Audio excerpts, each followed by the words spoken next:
Hello friends, आपल्या सर्वांची आवडती मालिका तुझ्या सोबतीने या मालिकेच्या आजच्या सोमवार 16 फेब्रुवारीच्या एपिसोडमध्ये एक कमाल धमाल ट्विस्ट आलाय, जो पाहून तुम्हाला सुद्धा खूप आनंद होईल.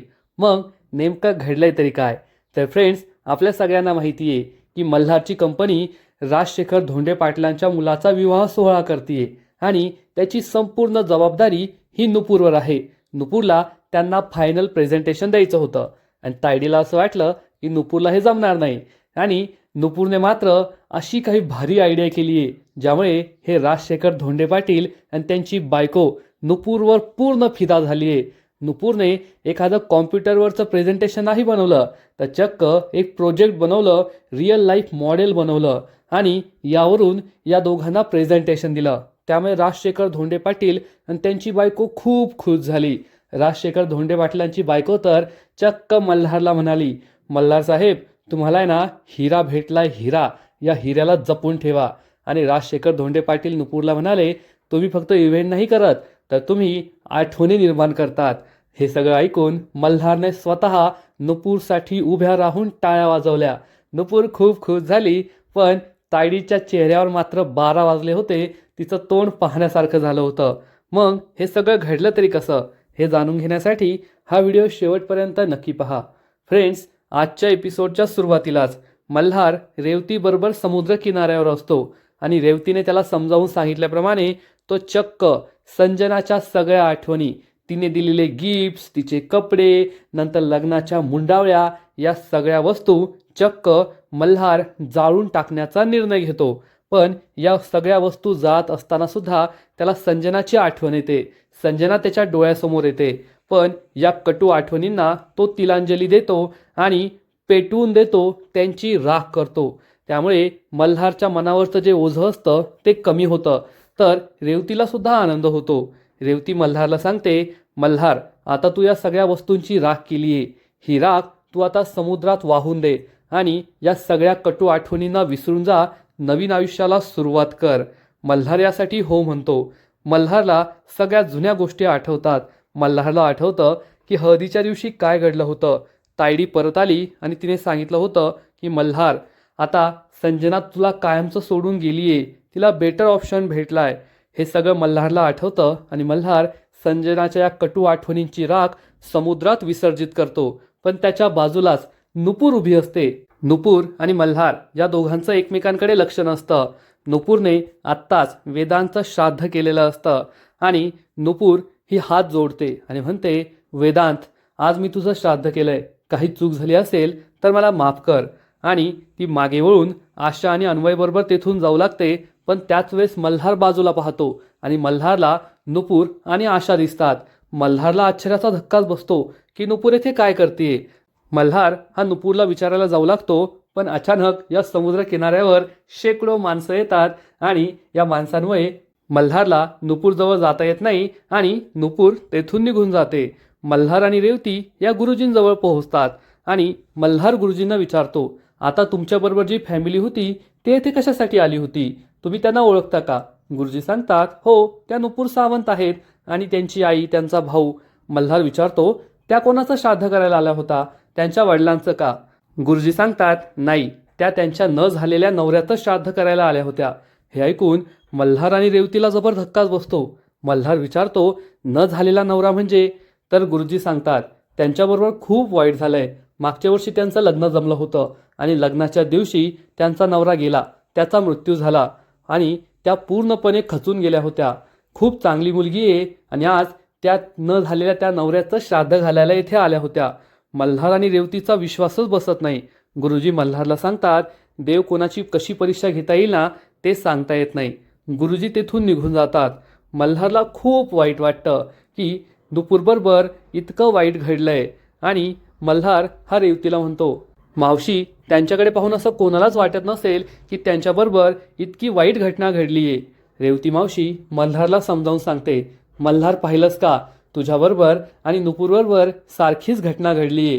तुझी होणारी जीवनसाथी तुला फसवून कायमची सोडून निघून गेली आणि त्या मल्हारचा तर आयुष्यभराचा साथी लग्न होण्याआधीच तिला सोडून देवाघरी निघून गेला. तरीसुद्धा नुपूर ही स्वतःच्या पायांवर उभी आहे. तिची सगळी कर्तव्य पार पाडतीये, तिच्या आईचा सांभाळ करतीये, आणि मग तू का नाही ते सगळं विसरू शकत? तू का नाही आयुष्यात पुढे जाऊ शकत? मल्हारला ही गोष्ट पटते.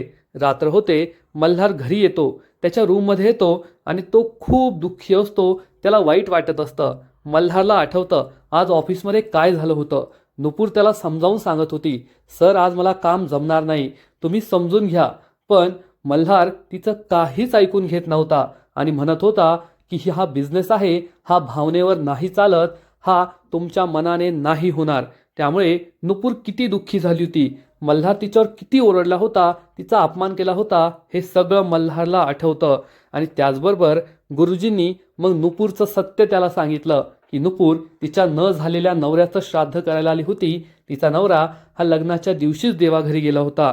मल्हार स्वतःवरच चिडतो आणि म्हणतो, मी असं का केलं? मी का नाही समजून घेतलं? मी नुपूरला किती वाईट वाईट बोललो, त्यांच्याबरोबर इतकी वाईट घटना घडली. आजचा दिवस त्यांच्यासाठी किती वेदनादायी होता, किती दुःखदायक होता, आणि मी कसलाही विचार न करता, त्यांचा विचार न करता, त्यांच्या भावनांचा विचार न करता फक्त त्यांना काहीबाही बोलत राहिलो. तोंडाला येईल ते बोललो, वाटेल ते बोललो. मी खूप मोठी चूक केली आहे असा विचार करून मल्हार स्वतःला दोष देतो, खूप दुःखी होतो. तर इकडे नुपूर ही तिच्या घरात कपड्यांच्या घड्या घालत असते. तिला आठवतं आज ऑफिसमध्ये काय घडलं. मल्हारने तिला फूड टेस्टिंगसाठी फूड बनवायला सांगितलं, पण नुपूर त्याच्यावरच चिडली आणि त्याला म्हणाली, आज जर सुमती मॅडम येथे असत्या तर त्यांनी माझ्या भावनांचा विचार केला असता. त्या असा विचार करू शकत होता, मग तुम्ही असा विचार का नाही करू शकत? तुम्ही माझ्याशी असा का वागताय? हे सगळं नुपूरला आठवतं आणि नुपूरला सुद्धा वाटतं ती उगाचच मल्हारला असं वाईट बोलली, तिची चूक झालीये. तेवढ्यात आशा तेथे येते आणि नुपूरला म्हणते, नुपूर आज आपण फूड टेस्टिंगसाठी फूड पाठवायचं होतं, ते काम नाही केलं. कमीत कमी उद्या तरी ते आपण काम करूया. पण नुपूरचं लक्षच नसतं. नुपूरला ऑफिसमध्ये काय काय घडलं तेच आठवत असतं की ती मल्हारला काय बोलली आणि तेथून रागारागाने निघून गेली. तेव्हा आशाच्या लक्षात ही गोष्ट येते की नुपूर ही विचारात दंग आहे आणि ती सोफ्यावर जाऊन बसते. तेव्हा नुपूरच्या लक्षात येतं की आई येथे येऊन बसलीये. ती विचारते, काय झालं आई? तर आशा तिला म्हणते, मला कळतंय तुझं लक्ष नाहीये, तुझं लक्ष कोठे ना ते सुद्धा मला कळतंय. त्यामुळेच कपड्याच्या घड्या काही ठीक आल्या नाहीयेत. कपड्याच्या घड्या नीट कर, विचार करता करता, असं म्हणून आशा तेथून निघून जाते. तर इकडे मल्हार स्वतःलाच दोष देत असतो आणि म्हणतो, मल्हार तुझं खूप चुकलंय, पण मिस नुपूरचं सुद्धा चुकलंय ना. त्यांनी मला हे सगळं सांगायला हवं होतं की आज त्यांच्यासाठी किती महत्त्वाचा दिवस आहे. पण तेवढ्यात मल्हार स्वतःच पुन्हा विचार करतो, त्या मला कसं सांगणार होत्या? त्यांनी मला हे सांगायचं होतं का की आज माझं न झालेल्या नवऱ्याचं श्राद्ध आहे, असं त्या कसं सांगू शकत होत्या? खरंच मी खूप चुकलोय. मल्हार खानविलकर चूक झाल्यावर कधीच सेकंड चान्स देऊ शकत नाही, पण आज स्वतः मल्हार खानविलकर चुकलाय आणि चूक झाल्यावर सॉरी म्हणायलाच पाहिजे. आता मी नुपूरला कॉल करतो आणि सॉरी म्हणतो असा विचार तो करतो. पण इतक्या रात्री फोन केला तर चालेल का? मी फोन करू की नको हा प्रश्न त्याला पडतो. आणि मल्हार हा चक्क नुपूरला मेसेज पाठवतो, मी आत्ता फोन केला तर चालेल का? इकडे नुपूर तिची कामं करत असते. तेवढ्यात तिचा फोन वाजतो आणि ती मेसेज वाचते की आत्ता इतक्या उशिरा फोन केला तर चालेल का? नुपूर विचार करते, जाऊ दे, फोन उचलते, जे काही होईल ते होईल, काय करतील सर, आणखीन थोडं ओरडतील, चिडतील, यापेक्षा जास्त काय होणार आहे, असा विचार करून ती मल्हारला फोन लावायचं ठरवते. ती इकडून मल्हारला फोन लावते आणि दुसरीकडून मल्हार तिला कॉल करतो. त्यामुळे दोघांचे सुद्धा फोन बिझी लागतात. मल्हार विचार करतो, जाऊ दे, त्यांचा फोन बिझी लागतोय, मिस कॉल पाहतील आणि त्याच मला फोन करतील. तर इकडे आशा ही नुपूरजवळ येते आणि विचारते, कुणाला? मल्हारला कॉल करतेयस का? नुपूर सांगते, हो, त्यांनाच कॉल करतेय. आशा म्हणते, मला माहिती आहे तू स्वतःला दोष देते ना. आज तू मल्हारला एवढं नव्हतं बोलायला पाहिजे, तुझी चूक झाली आहे असं तुला वाटतंय ना. ठीक आहे, उद्या ऑफिसला गेली की त्याला सॉरी म्हण. आणि हो, तू कपड्यांची घडी खूप छान केली आहे बरं का. हे ऐकून नुपूर हसू लागते, तिला आनंद होतो. म्हणजे एकूणच आज ऑफिसमध्ये जो गोंधळ झालाय त्यासाठी नुपूर ही स्वतःला दोषी ठरवतीये आणि मल्हारची माफी मागायची, त्याला उद्या ऑफिसमध्ये गेल्यावर सॉरी म्हणायचं असं तिने ठरवलेलं असतं. तर इकडे मल्हारला तर नुपूरचं सत्य कळालंय. त्यामुळे आपण नुपूरवर चिडून खूप मोठी चूक केली आहे, आपण तिला सॉरी म्हणायला हवं. उद्या नुपूर ऑफिसमध्ये आली की मी तिला सॉरी म्हणणार असं मल्हारसुद्धा ठरवतो आणि या दोघांमधील भांडण मिटणार एवढं मात्र आता नक्की झालंय. तर इकडे मल्हार त्याच्या रूममध्ये टेन्शनमध्ये असतो. तेवढ्यात तायडी तेथे येते आणि आपली नाटकं सुरू करते. अरे मल्हार, कुठे होतास तू? काही फोन नाही, मेसेज नाही, तू घरात नाही. मी किती घाबरले होते. मल्हार सांगतो, तायडे मी ठीक आहे. तर तायडी त्याला विचारते, कुठे गेला होतास तू? मला असं कळलंय की तू रेवती काकूबरोबर कुठेतरी बाहेर गेला होता. नाही, ते बरंच झालं. एकटं जाण्यापेक्षा रेवती काकूबरोबर तू बाहेर गेला. मल्हार सांगतो, हो तायडे, मला खूप बरं वाटलंय. तायडीला मोठा धक्काच बसतो. तायडी म्हणते, म्हणजे तुला संजनाची आठवण आली होती आणि मग तू बाहेर गेलास? तर मल्हार सांगतो, हो, पण आता मला संजनाची आठवणसुद्धा येणार नाही आणि त्या आठवणींचा त्रासही होणार नाही. हे ऐकून तायडीला जबर धक्काच बसतो. कारण हे तर तायडीचं मुख्य शस्त्र आहे की मल्हारला पुन्हा एकदा संजनाची आठवण करून द्यायची आणि संजनाच्या आठवणीमुळे मल्हारला जो त्रास होतो त्याचा फायदा करून घ्यायचा. पण मल्हार तायडीला सांगतो, आज मी जे काही केले ना त्यामुळे मला खूप बरं वाटतंय. मला कसलाही त्रास होत नाहीये. तायडीला वाटतं, जाऊ द्या, संजनाचा विषय आता नको काढायला, एकदा त्रास देऊन झालाय. आणि मग ती नुपूरचा विषय काढते. अरे मल्हार, त्या नुपूरने ना डोक्याला ताण करून ठेवलाय. आज आपल्याला फूड टेस्टिंगला पाठवायचं होतं पण ती निघून गेली. तिने फूडच नाही बनवलं. मी तुला म्हणाले होते आपण दुसरी कुक बोलूया, ती काही कामाची नाहीये. पण मल्हारला आठवतं की आज समुद्र किनाऱ्यावर काय घडलं आणि त्याला नुपूरचं सत्य समजलंय. तो तायडीला काही सत्य सांगत नाही, पण तायडीला म्हणतो, जाऊ दे ना तायडे, त्यात काय मोठं एवढं आहे. हे ऐकून तायडीला जबर धक्काच बसतो. कारण तायडीची अपेक्षा असते की मल्हार म्हणेल, हो, नुपूर खूप अनप्रोफेशनल आहे आणि तिला मी कामावरून काढून टाकतो. पण मल्हार तिचीच बाजू घेतो. तायडी म्हणते, काय मल्हार, तू असं कसं बोलतोय? तू तर कामाला देव मानतोस ना. काम व्हायलाच पाहिजे. काम न झालेलं तुला चालत नाही. तू चूक झाल्यावर पुन्हा संधी देत नाही. आणि ती नुपूर तर एकानंतर एक चुका करतीये आणि ती आता आपल्या डोक्यावर बसायला लागलीये. खूप बालिश आहे ती. तिला परत संधी देऊ नको. पण मल्हार सांगतो, तायडे, कसं असतं ना, कधी कधी माणसं ही चेहऱ्यावर आपल्या मनातलं दुःख दाखवत नाही, पण त्यांच्या आयुष्यात काय सुरू असतं याची आपल्याला जाणीवसुद्धा नसते. नक्कीच त्यांनासुद्धा काहीतरी प्रॉब्लेम असेल. जाऊ दे, फूड टेस्टिंगचं काय एवढं, त्यामुळे आपलं एवढं मोठं नुकसान नाही झालंय. काल नाही फूड टेस्टिंग झालं तर उद्या होईल, त्यात काय एवढा मोठा प्रॉब्लेम नाहीये. असं म्हणून मल्हार हा विषय येथेच संपवतो. तायडीला जबर धक्काच बसतो. तायडी मनात विचार करते, अरे देवा, इतक्या वर्षांपासून मी या मल्हारचं जे प्रोग्रामिंग करत होते ना त्यात नुपूर नावाचा व्हायरस आलाय आणि हा नुपूर नावाचा व्हायरस या मल्हारचं सगळं प्रोग्रामिंग बदलतीये. मला या व्हायरसला कायमचं संपवावं लागेलच, नाहीतर माझी इतक्या वर्षांची मेहनत वाया जाईल. असा विचार करून तायडी खूप चिडते आणि नुपूरचा कायमचा बंदोबस्त करायचं ठरवते. तर इकडे छोटीशी ईशा नुपूरला आपल्या स्कूलचा प्रोजेक्ट आणून दाखवते. तिने खूप सुंदर प्रोजेक्ट बनवलेला असतो आणि नुपूर तिचं कौतुक करते. ईशा विचारते, माझा तर प्रोजेक्ट होता म्हणून मी जागी आहे. आत्तू, तू का जागी आहेस? नुपूर सांगते, काय ना, माझं सुद्धा ऑफिसमध्ये खूप महत्त्वाचं प्रेझेंटेशन आहे आणि माझी काहीच तयारी झाली नाहीये. उद्या मला माझ्या सरांचा ओरडा ऐकावा लागेल. ईशा विचारते, पण का? नुपूर तिला सांगते, कारण आपल्याकडे कॉम्प्युटर किंवा लॅपटॉप नाही आहे ना, मग मी प्रेझेंटेशन कसं बनवणार? तर ईशा तिला आयडिया देते, तू एक काम कर ना, तू माझ्यासारखा प्रोजेक्ट बनव, म्हणजे तुला यावर प्रेझेंटेशन देता येईल.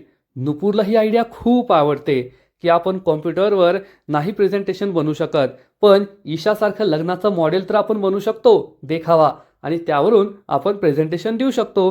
त्यामुळे ती खूप खुश होते आणि ईशाला विचारते, तू माझी मदत करशील का? ईशा तिला हो म्हणते. नुपूरला आनंद होतो. तर इकडे मल्हार त्याच्या रूममध्ये असतो आणि त्याला आठवतं की उद्या तर राजशेखर धोंडे पाटील येणार आहेत. त्यांना आपल्याला फायनल प्रेझेंटेशन द्यायचं आहे आणि नुपूरला हे प्रेझेंटेशन द्यायचं होतं. तिच्याकडून अपेक्षा धरून फायदा नाहीये. त्या या मनस्थितीत नाहीये. आता मलाच काहीतरी करावं लागेल असा विचार करून मल्हार हा स्वतः प्रेझेंटेशन बनवू लागतो. आणि मल्हार प्रेझेंटेशन बनवत असताना इकडे नुपूरचं प्रेझेंटेशनची तयारी सुरू असते. नुपूर ईशाबरोबर मिळून एक खूप सुंदर असं लग्नाचं मॉडेल बनवत असते. लग्नाचा हुबेहूब देखावा, की लग्नात काय काय गोष्टी असतील, कशा कशा असतील, आणि यासाठी तिला ईशा मदत करत असते. त्यामुळे नुपूर आणि ईशा खूप खुश असतात आणि आपलं हे प्रोजेक्ट या प्रेझेंटेशनची तयारी करत असतात. तर इकडे मल्हार हा प्रेझेंटेशन बनवत असताना त्याला नुपूरचा नवरीच्या वेशातला फोटो दिसतो आणि त्याला सगळं आठवतं की ज्या दिवशी नुपूर ही नवरीच्या वेशात तयार झाली होती ती किती अस्वस्थ होती, हातावर मेहंदी काढल्यानंतर ती किती अस्वस्थ होती, हे सगळं त्याला आठवतं. आणि तो म्हणतो, आत्ता मला कळतंय त्या दिवशी मिस नुपूर इतक्या अस्वस्थ का होत्या. ज्या मुलीचं लग्नाच्या दिवशीच नवरा हे जग सोडून गेलाय त्या मुलीची अवस्था काय असेल. कोणती मुलगी हे सगळं पुन्हा पुन्हा सहन करेल.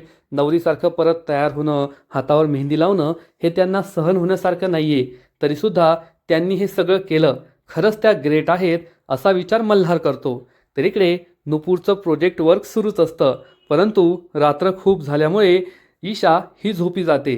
नुपूर तिला आठवते आणि म्हणते, बाळा जा झोपायला, मी करते माझा प्रोजेक्ट पूर्ण. ईशा झोपायला जाते आणि नुपूर आपला प्रोजेक्ट बनवत असते. उद्या मी यावरच प्रेझेंटेशन देईल. हे प्रेझेंटेशन राजशेखर सरांना नक्कीच आवडेल असा विचार नुपूर करते आणि आपला प्रोजेक्ट पूर्ण करते. पाहता पाहता सूर्य उजाडतो, सकाळ होते आणि नुपूर ऑफिसमध्ये पोहोचते.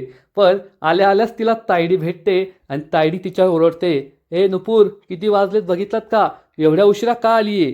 नुपूर सॉरी म्हणते तर तायडी चिडून म्हणते, सॉरी व्हॉट सॉरी, एकतर तू फक्त तुझे डबे बनवायला इथे येत नाही, टेम्पररी का होईना तू येथील हेड शेफ आहे, त्यामुळे तुला येथील सुद्धा काम करायचंय हे लक्षात ठेवायचं. नुपूर म्हणते, हो मॅडम. तेव्हा लगेचच तायडी विचारते, चल पेन ड्राईव्ह दे. नुपूरला आश्चर्य वाटतं. नुपूर विचारते, पेन ड्राईव्ह. तायडी म्हणते, हो पेन ड्राईव्ह. तुला आज प्रेझेंटेशन द्यायचंय ना राजशेखर सरांसमोर, फायनल प्रेझेंटेशन. प्रेझेंटेशन बनवलंय ना तू, पेन ड्राईव्ह कुठे, हरवलास, विसरलीस, घरी विसरली. अरे देवा. आणि तायडी नुपूरला काही बोलूच देत नाही आणि म्हणते, ए तू बालिश आहेस का ग, इतकं सोपं काम तुला जमत नाही. शाळेत आहेस का, पेन्सिल शाळेत विसरून आली तशी पेन ड्राईव्ह घरी विसरून आली. आता राजशेखर सरांना काय उत्तर द्यायचं, कोणतं प्रेझेंटेशन दाखवायचं. नुपूर म्हणते, मॅम माझं ऐकून घ्या. तर तायडी विचारते, खरं सांग तू प्रेझेंटेशन बनवलंय का. तर नुपूर म्हणते, हो मी ते हो. तायडी म्हणते, नाही बनवलं, मला माहीतच होतं तू प्रेझेंटेशनच नाही बनवलंय. आता मी काय करू, इतक्या शॉर्ट नोटीसमध्ये मी प्रेझेंटेशन कसं बनवायचं. तू ये ना आमचं प्रोजेक्ट आमच्या हातून घालूनच राहणार आहे. आता कमीत कमी शेफची कामं तरी कर. जा सगळ्यांसाठी नाश्ता बनव. नाहीतर नाश्ता सुद्धा मीच बनवायचा आहे का, मी येऊ का तुला मदत करायला. कांदा चिरून देते, कोथिंबीर चिरून देते, टमाटे चिरून देते, चल जा इथून. असं म्हणून ती नुपूरला जायला सांगते आणि स्वतःच तायडी तेथून निघून जाते. नुपूरला कळतच नाही या बाईशी कसं बोलावं. मी प्रेझेंटेशन बनवलंय, मॉडेल बनवलंय, पण तायडी काही ना ऐकता तेथून निघून जाते. आणि नुपूर किचनमध्ये जात असते तेवढ्यात मल्हार येतो आणि या दोघांची पुन्हा एकदा धडक होते आणि हे दोघेही एकमेकांकडे पाहू लागतात. आता या दोघांच्या नजरासुद्धा चेंज असतात, कारण मल्हारला नुपूरचं सत्य कळालंय, तिच्या मनातील दुःख कळालंय. त्यामुळे मल्हार हा तिच्याकडे वेगळ्या नजरेने पाहत असतो. तर नुपूरला सुद्धा वाटतं, काल मी जे काही वागले ते खूप चुकीचं आहे आणि मला मल्हार सरांना सॉरी म्हणायला पाहिजे. म्हणून तिची नजरसुद्धा वेगळी असते आणि त्याच वेळेस आजचा एपिसोड संपतो. फ्रेंड्स, तुझ्या सोबतीने ही मालिका आता रात्री 9:30 वाजता दाखवली जाणार आहे आणि मालिका ही दिवसेंदिवस खूप इंटरेस्टिंग होतीये. मालिका पाहायला मजा येते. एवढं मात्र नक्की, या मालिकेचा आजचा एपिसोड तर खूप भारी होता. मल्हार आणि नुपूर या दोघांमधील अंतर हे दिवसेंदिवस कमी होत जाईल, एवढं मात्र नक्की. पण या मालिकेचा पुढचा एपिसोड तर एकदम नात खुळा असणारे, एक नंबर असणारे. मग नेमकं घडणार तरी काय. तर फ्रेंड्स, पुढील एपिसोडमध्ये आपण पाहू की राजशेखर धोंडे पाटील आणि त्यांची बायको फायनल प्रेझेंटेशनसाठी मल्हारच्या ऑफिसमध्ये येतील. तेव्हा राजशेखर धोंडे पाटील मल्हारला विचारतील, आजचं हे फायनल प्रेझेंटेशन नुपूर मॅडमनेच बनवलंय ना. पण मल्हार त्यांना सांगेल, नाही त्यांना दुसरं काम होतं. पण मल्हार सगळं सत्य सांगणार. इतक्यात नुपूर चक्क तिचं प्रोजेक्ट, तिचं मॉडेल घेऊन तेथे येईल. त्यामुळे सगळ्यांनाच आश्चर्याचा धक्का बसेल. नुपूरने हे काय आणलंय आणि आता या मॉडेलवर ती प्रेझेंटेशन देणार आहे हे पाहून मल्हार आणि तायडीला आश्चर्याचा धक्काच बसेल. पण नुपूरला मात्र खूप कॉन्फिडन्स असणार आणि नुपूर या मॉडेलच्या मदतीनेच लग्नाचा सगळा प्लॅन राजशेखर धोंडे पाटील आणि त्यांच्या बायकोला समजावून सांगेल आणि हे दोघे खूप इम्प्रेस होतील. आणि राजशेखर धोंडे पाटलाची बायको तर चक्क मल्हारला सांगेल, मल्हार सर तुम्हाला आहे ना हिरा सापडला, हिरा नुपूर मॅडमच्या रूपात, त्याला जपून ठेवा बरं का, कोठेच जाऊ देऊ नका. त्यामुळे तायडीची चांगली जळफळाट होईल. आणि मग राजशेखर धोंडे पाटील हे नुपूरला म्हणतील, नुपूर मॅडम तुम्ही फक्त इव्हेंट नाही करत तर तुम्ही आठवणी निर्माण करतात आणि आमच्या मुलाचं लग्नसुद्धा अशाच आठवणी असतील ज्या आम्हाला आयुष्यभर लक्षात राहतील. खूप भारी काम केलंय तुम्ही, अशी नुपूरची ते स्तुती करतील आणि हे दोघेही तेथून निघून जातील. त्यामुळे तायडीला खूप राग येईल. तायडी काहीच बोलणार नाही आणि मग मल्हार हा स्वतः उभा राहून नुपूरसाठी टाळ्या वाजवणार. ऑफिसचा सगळा स्टाफ नुपूरसाठी टाळ्या वाजवेल, तिचं कॉंग्रॅच्युलेशन करेल, तिचं अभिनंदन करेल. त्यामुळे तायडीच्या तळपायाची आग मस्तकात जाणार आणि तायडी मनातल्या मनात विचार करेल, नुपूर, मी ना तुझी अशी अवस्था करेल की तू कधी स्वप्नातही विचार केला नसशील. आता तुझे दिवस भरलेत, असा विचार तायडी करणार. पण नुपूरला याचं काही देणं घेणं नसेल. ती तर तिचं काम करतीये, तिचं मेहनत करतीये. फ्रेंड्स, एकूणच या मालिकेचा पुढचा एपिसोड खूप भारी असणार आहे. आणि जर तुम्हाला पुढचा एपिसोड पाहायचा असेल तर सर्वात महत्त्वाचं म्हणजे व्हिडिओला लाईक करा, शेअर करा, चॅनलला सबस्क्राईब करून बेल आयकॉनवर क्लिक करा. म्हणजे या मालिकेचे नवीन नवीन एपिसोड तुम्हाला सर्वात आधी पाहायला मिळतील. खूप खूप खूप धन्यवाद.